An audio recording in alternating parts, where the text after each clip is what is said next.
All right. Welcome, everybody. We will come to order. We do have a quorum with 6 out of 7 members present. And can we please stand for the Pledge of Allegiance? I pledge allegiance to the flag of the United States of America and to the republic for which it stands, one nation, under God, indivisible, with liberty and justice for all.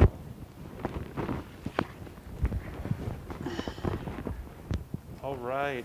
Item 1.05, tax rate for the school year. Charles, take it away. Yes, sir. So I'll try to make this as painless as possible. This is just a statutorily required hearing that you have to hold each year in order to set the property tax rates. In most counties, this happens in August. In first-class counties, we have the ability to wait until September, which is really helpful because that gives the assessor one more month to get property tax appeals done through the Board of Equalization. And so the first document, there are 3 in this single item that I've loaded for you, is the tax rate hearing notice. This is published annually in a couple of newspapers for us so that we can meet the requirements of the statute to let people know that you're going to set the hearing rate, the rate at the hearing tonight.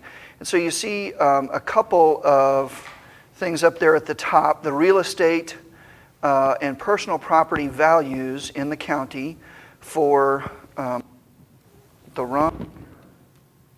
So you got the wrong year in there. So just a second. That's my fault, not Kelly's, I'm sure. The right year is right here. So let me give you that. Thank you. That is still the wrong year. Oh, well. Okay.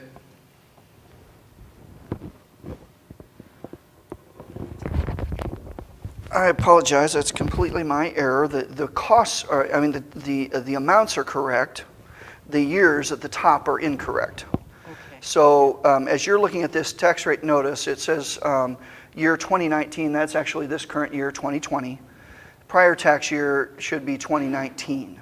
So as you look down there, the real estate and personal property totals for this year are correct at $1,118,330,744.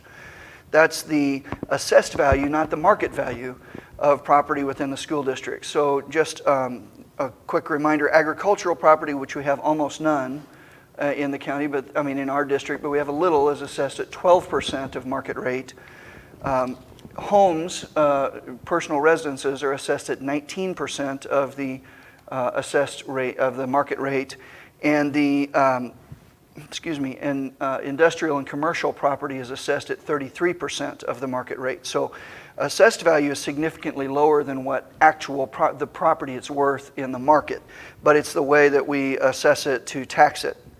So you can see that is $6 million more than last year. That's not a very big jump, and we wouldn't expect one because 2020, like every other even-numbered year, is a non-reassessment year. And so the assessor does not add anything to the totals except for new construction and other items that he becomes aware of that are changes to property that have occurred. They don't go out and do a full reassessment in even-numbered years. So if you look down to that middle section, the following tax rates are proposed. You see each of the 4 funds, incidental, teachers, debt service, and capital, and the amounts that would be generated by the property tax rate that is per $100 of assessed value. So we're proposing to levy $1.9616 in the incidental fund, $2.25 in the teachers fund, 75 cents in the debt service fund, and 20 cents in the capital projects fund for a grand total of $5.1616, which is a slight increase from last year based on our calculations from the state auditor's office. Moving on to this next one, and we can come back if you have any questions, but I want to move on to the next item, which is the assessed valuation history and tax rate history of the district.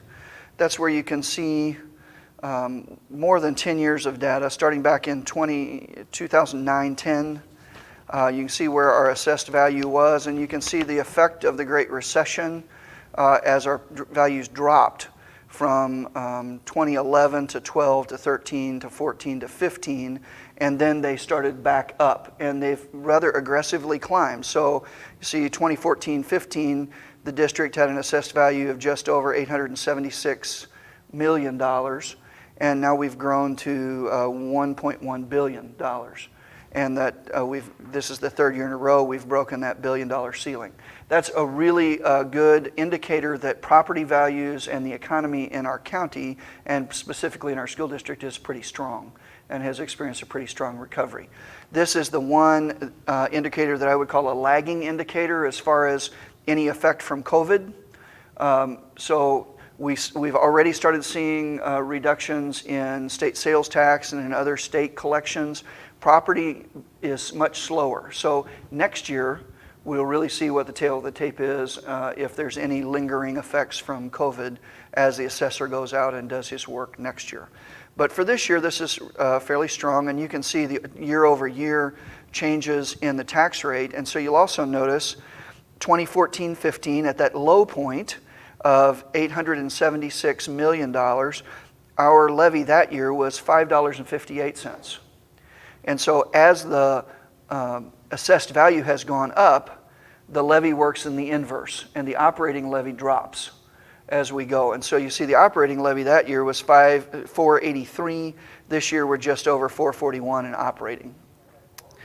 You as a board have, I think, wisely determined to try and keep the debt service rate as stable as possible. And so you can see we've done that since 2012-13. And this year, because of the way our amortization schedules work out, that 75 cents will not only pay the debt that we're required to pay, but will allow us to bring you next month another defeasance of about $3 million in debt that we can pay ahead on the 2017 bonds. So we're trying to be a good steward of that 75 cents of debt service as well. Those are actually two separate calculations, the debt service and the operating levy. I brought the calculations. There's a program that I input all the data into, and I think you can trust their calculator, but I actually, every year, just like all other school districts, send that up to the state auditor's office, and they certify that my math is correct. And then tomorrow, I'll take this all to the county, and they will communicate with the state auditor's office again, just to make sure that our math is correct, before they put this levy on the books for us. And then the final piece that I want to share is the St. Charles County School District tax rates.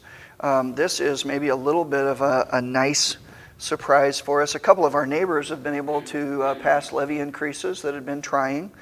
But for those of you who have been in this business a long time, you remember that for many years, Francis Howell had the highest rate in St. Charles County. This year, if you look at those rates, they have the lowest rate. And that has been, that's an indicator of a couple of things, but chiefly that they have not been successful in getting their public to pass an operating levy for them that they've asked for a couple of times. But you see our rate at the top, 516.16, it's eclipsed actually by two school districts now. I mean, by one school district. Wentzville is higher than us. They passed a fairly significant increase in their debt service levy to build their fourth high school and another elementary school. So they've eclipsed us and are at 524.86.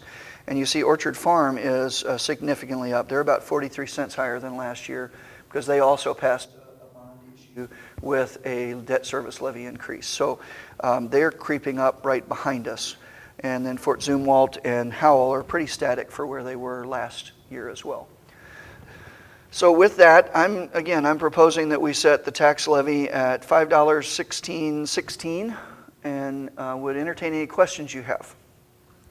Any questions for Charles? So Charles, what would be the conditions that would cause us to have to go to the public and ask for a tax levy hike ourselves in the future?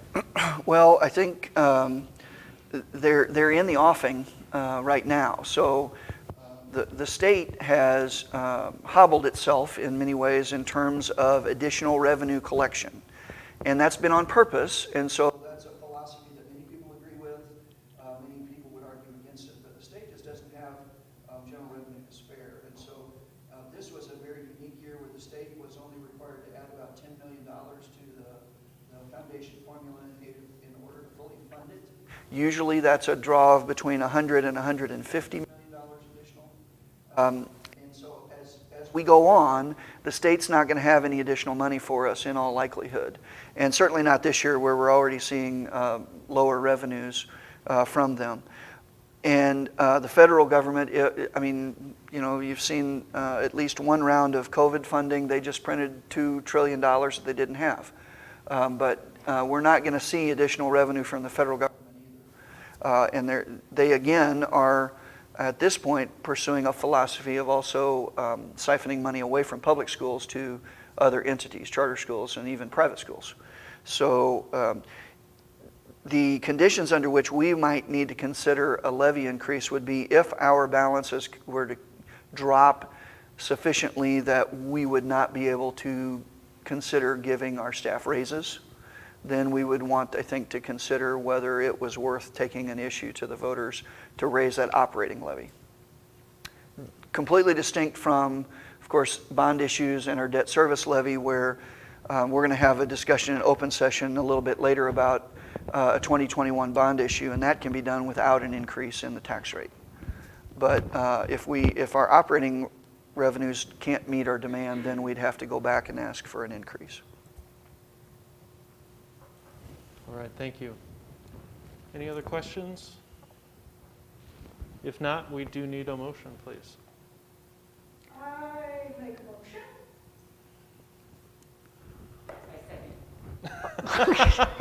Now, wait a minute.